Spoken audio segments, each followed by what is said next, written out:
At dinner, my mom said, "Italy's for those who actually contribute." My sister smirked. "Just be happy we told you at all." I said, "Thanks for the honesty." Then I went home, shut down the payment portal, and blocked every linked device. At 5:17 a.m., my brother texted, "We can't board. Call the airline." I ignored them. Later, I received the first call from. I've never felt rage like that in my life. Not when my sister crashed my car and laughed about it. Not when my mom opened a credit card in my name when I was 19. Not even when my dad told me I should man up after I got laid off during the pandemic. But that dinner? That smug, carefully orchestrated dinner? It was the moment something snapped inside me. Not loudly. Not all at once. But with this slow, cold finality that made everything suddenly clear. They'd set it up at their usual spot, Bianchi's, a place they loved not for the food, but for the atmosphere. White tablecloths, imported olive oil, and menu items no one could pronounce correctly. I showed up on time, like I always did. I even dressed decent because I thought, maybe for once, they just wanted a nice evening.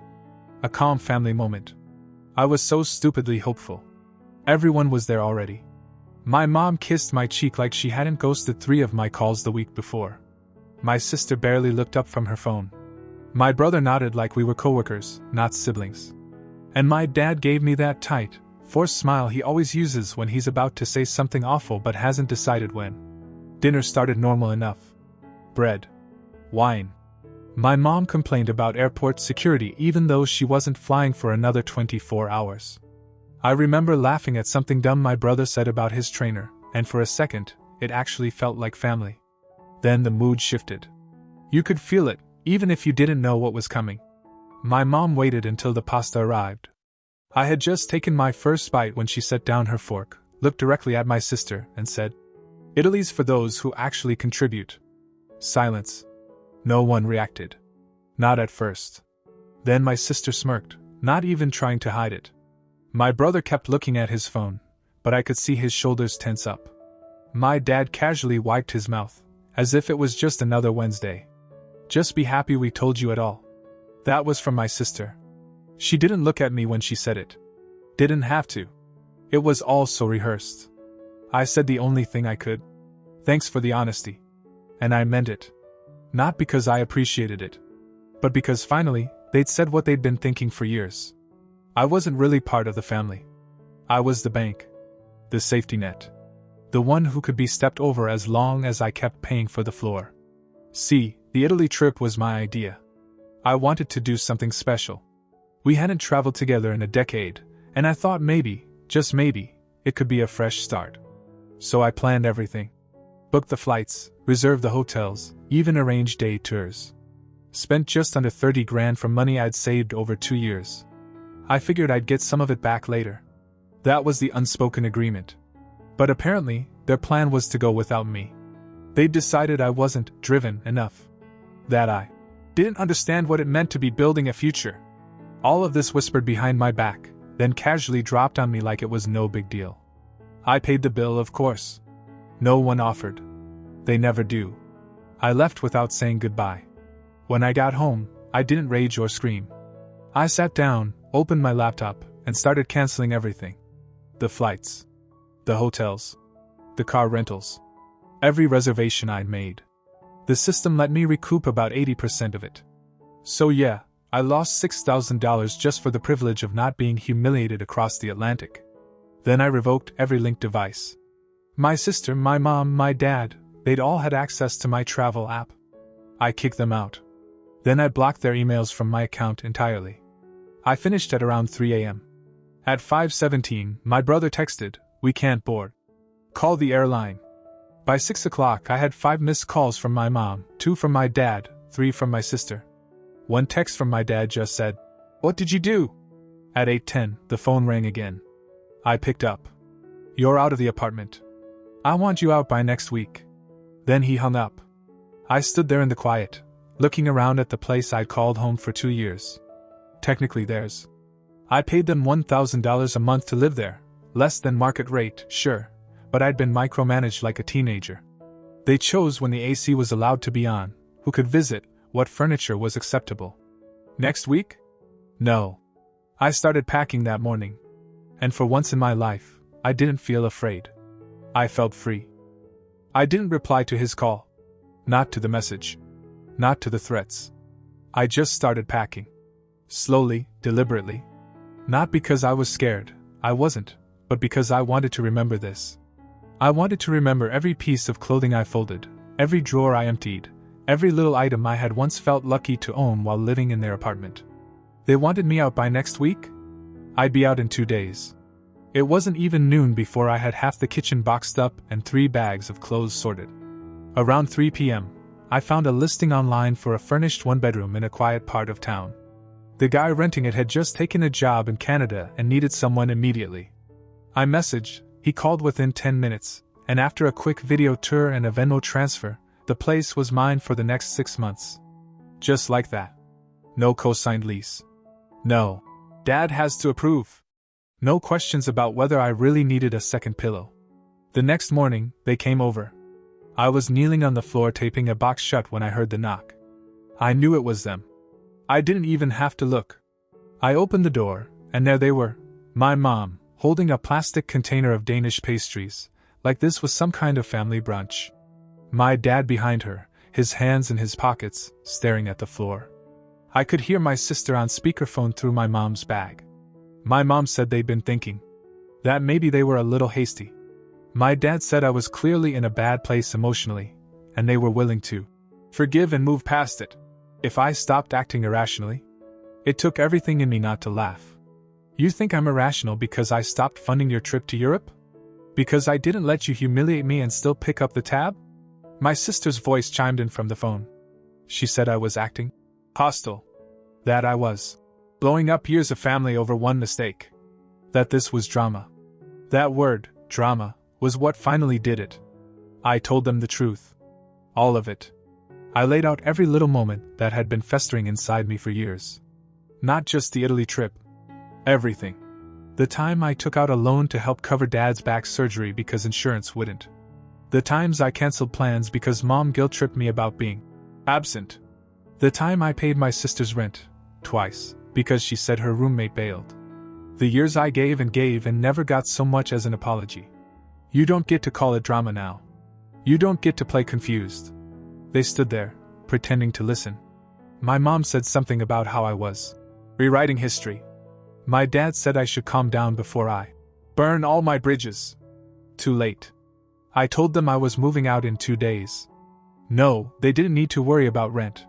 No, I didn't need their help. No, I wasn't coming to Sunday dinner. No, I didn't want to hear from any of them. And I shut the door. They didn't come back that night. Or the next. 2 days later I moved. The apartment was small and a little beat up, but the windows let in light and the neighbors didn't know my name, and I could breathe. I didn't leave a forwarding address. I didn't owe them that. For the first time in years, I felt like a person again. A whole one. Not a wallet with a pulse. Not a backup plan. Just Henry. I thought that was the end of it. It wasn't. The first week in the new apartment felt surreal. I'd wake up expecting some passive-aggressive group text, a lecture about family unity, or a reminder to take out the trash even though I hadn't lived under their roof for years. But there was nothing. Just silence.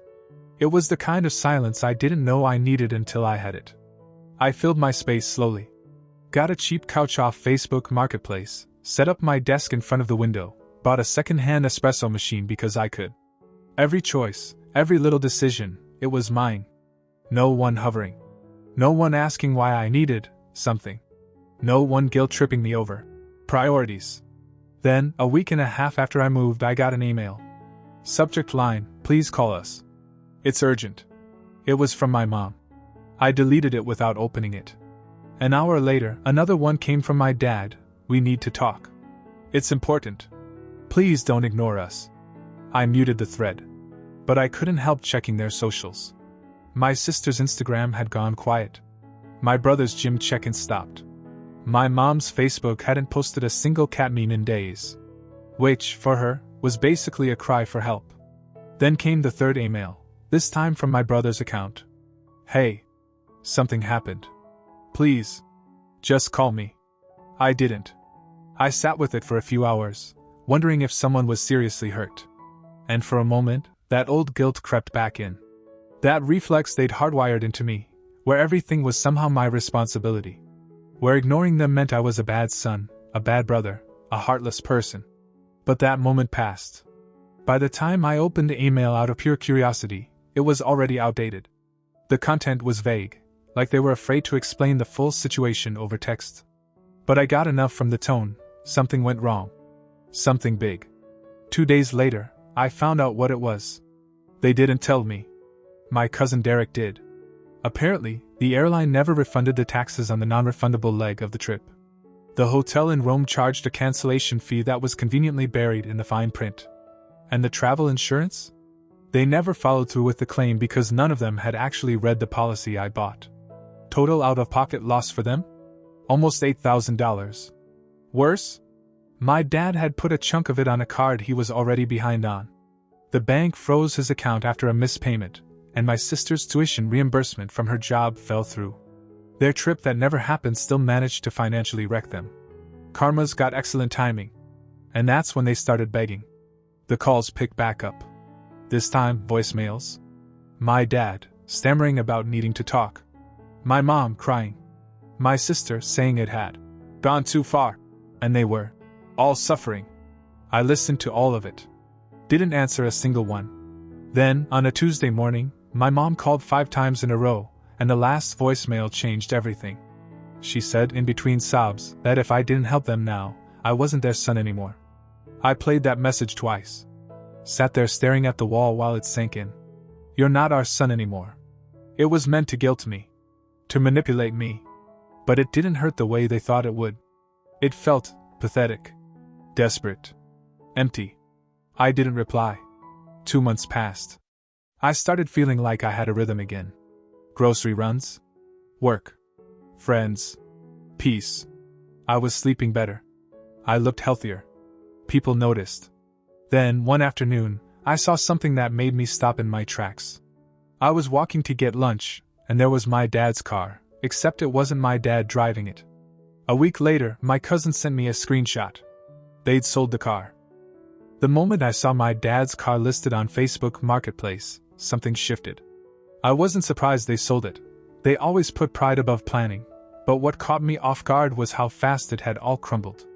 Just 2 months since the cancellation, and they were already letting go of what used to be his sacred possession. That car was his identity, his throne, his statement to the world. Now it was some teenager's first ride, probably filled with vape smoke and bad decisions. I thought that was the end of their spiral.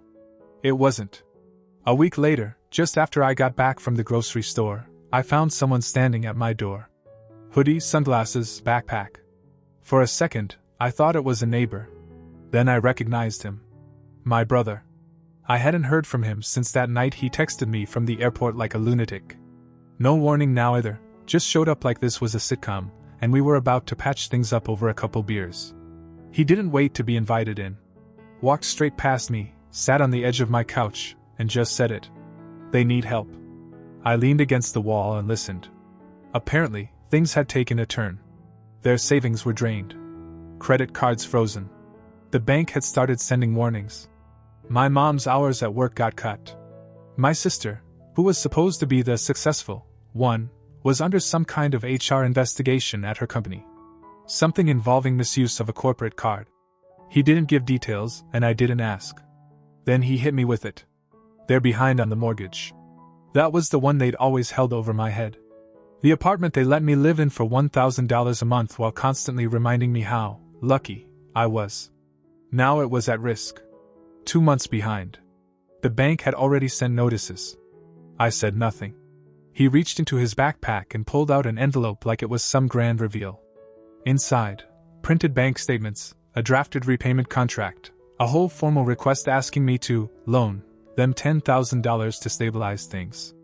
It had bullet points, signatures, interest rates. Like we were business partners instead of family. I stared at it, then looked at him. A contract? After all that? He said they wanted to show me they were serious. That this wasn't just another handout. I didn't laugh. I didn't yell. I just stood up, walked into the kitchen, and got 2 glasses of water. Set one in front of him, sat down with mine, and waited. He started filling the silence with excuses. Said they were stressed. That the things they said weren't meant the way they came out.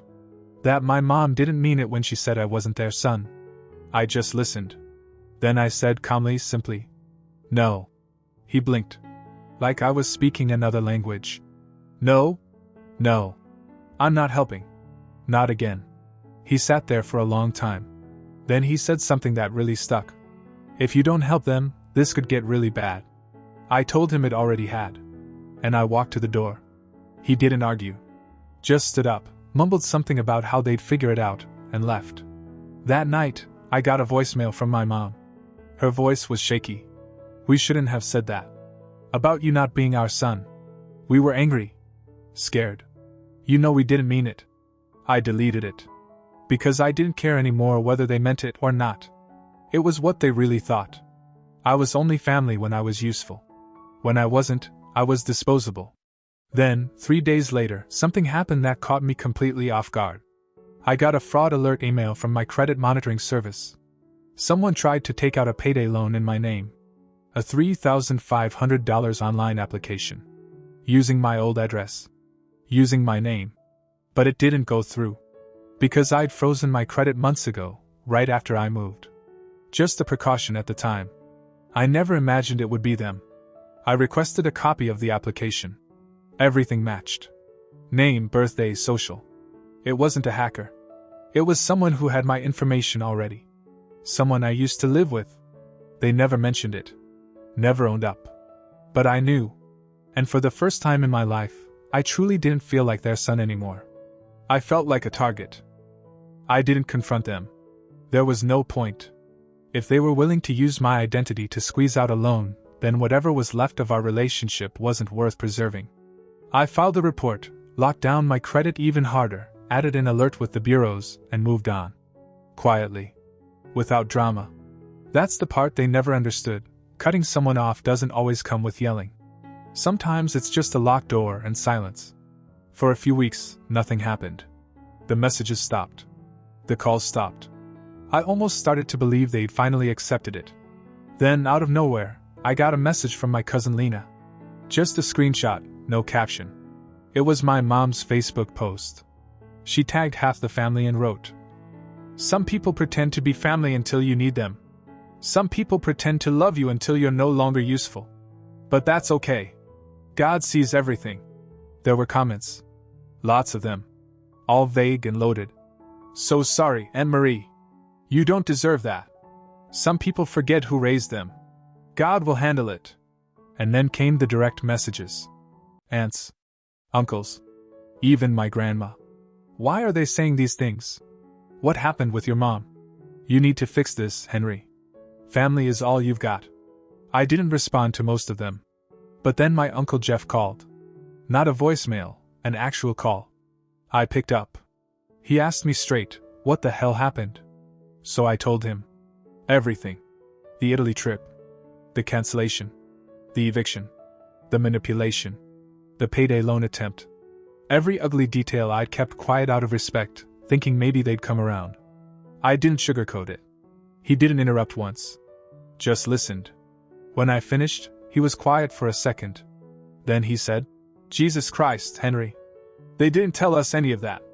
Later that day, my cousin Derek messaged me again. He'd called my mom after seeing the post. Said she tried to cry her way through the conversation, spinning the story to make it sound like I was unstable and dangerous. But by then, most of the relatives had already heard the real version. And they weren't buying it. One by one, the comments under her post started disappearing. The post itself vanished the next day. Then came the final blow. My mom messaged me.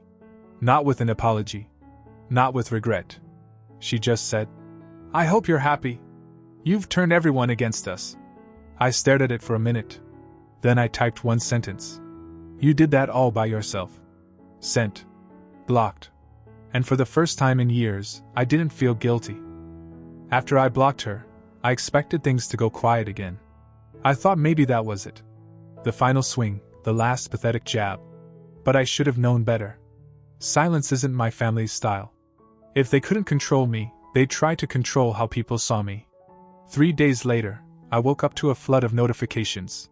Apparently, my mom had made a new post on Facebook, one of those dramatic, black and white text on background types. The kind that screams, "Victim," from a mile away. It read, "He's not mentally well. Please pray for my son. We're heartbroken but doing our best. Some things are beyond our control." My name wasn't mentioned, but everyone knew who she was talking about. And in case there was any doubt, she commented under her own post with an old photo of me at age 12, smiling at a family picnic. I felt sick. Then the calls started. First my grandma. Then Aunt Teresa. Then some distant cousin I hadn't heard from in years. They were concerned. They heard I was spiraling. That I might be unwell. That I'd lost touch with reality. A few even asked if I'd been using drugs. I laughed. For a minute, I genuinely laughed. Not because it was funny, but because it was so predictable. Then, the real surprise hit. One of my mom's old coworkers, Cheryl, reached out. I barely remembered her, but she said she'd always liked me, thought I was polite. Said she wanted to give me a heads up. Apparently, my mom had been crying at work, saying I was cutting myself off, and making threats that she feared for my safety. For their safety. She even suggested to Cheryl that she was thinking of filing for a restraining order against me. That stopped me cold. I hadn't done anything. No calls. No visits. No threats. Not even a single message since I left. But she was planting seeds. Just enough fear. Just enough ambiguity. And that's when I realized, this wasn't about money anymore. This was about control. They couldn't shame me into helping. They couldn't guilt me into coming back. So now they were trying to isolate me, one relationship at a time. I was furious. But then something happened that I never saw coming. Uncle Jeff, same one I told everything to, posted his own status that afternoon. Public. Full name tagged. Bold. It's hard watching people rewrite history to protect themselves. Proud of my nephew for finally setting boundaries. Maybe if more of us had done that sooner, things would have been different. It went viral in our family group. Everyone saw it. Some messaged me privately to say they were sorry. Some shared stories of how they'd also been manipulated. Turns out, I wasn't the only one my parents had pushed around over the years. I was just the first one to push back this hard. Then came the final surprise. My dad emailed me. No subject. No greeting. Just one line. "You've embarrassed this family enough. We're blocking you." That was it. No apology. No attempt at peace. Just one last pathetic attempt to reclaim power. And I let them. Because by then, they weren't my family anymore. Just people I used to know. The one update. It's been a little over a month since the last message from my dad. The one where he said I'd embarrassed the family and that they were blocking me. I never replied, and I didn't need to. That was the last thread cut. The final bit of noise. After that, everything just stopped. For the first time in my life, there's no tension when I check my phone. No panic when I open my inbox. No obligation weighing down every weekend. Just silence. And freedom. Life's not glamorous, but it feels real. I still live in the small apartment with the crooked cabinet doors and the faucet that hisses like a snake every morning. I still eat frozen dumplings way more often than I should. But I can breathe here. I can leave dishes in the sink. I can watch a movie at 2 a.m. without someone knocking on my door asking why the lights are still on. A couple weeks ago, I bought a tiny used dining table and built it myself. I didn't call anyone for help. Didn't ask for approval. Just did it. Every screw went in crooked, but it stands. That table means more to me than anything I left behind in their apartment. I got a cat. Olive. She's a menace. She knocks things off counters for fun, screams at nothing at 4 a.m., and follows me around like she's making sure I don't screw up again. I think she gets me. Works stable. Actually, better than before. Without the constant emotional drain, I've been sharper. More creative. I even started freelancing on the side and landed a couple decent clients. I'm finally stacking a savings account that no one else has access to. I've heard from a few extended relatives since. Some apologized. Some admitted they'd always suspected something wasn't right with how my parents treated me. One of my cousins even thanked me. said watching me stand up for myself gave her the push to finally move out of her toxic house too. My parents? Haven't heard a word. I don't miss them. Not because I hate them. I'm just tired of performing the role they wrote for me. The good son. The reliable one. The walking wallet. The buffer between their chaos and the rest of the world. I still think about them sometimes. Especially late at night. I wonder if they regret any of it. If they sit in that now silent apartment wondering what they could have done differently. Probably not. But that's not my concern anymore.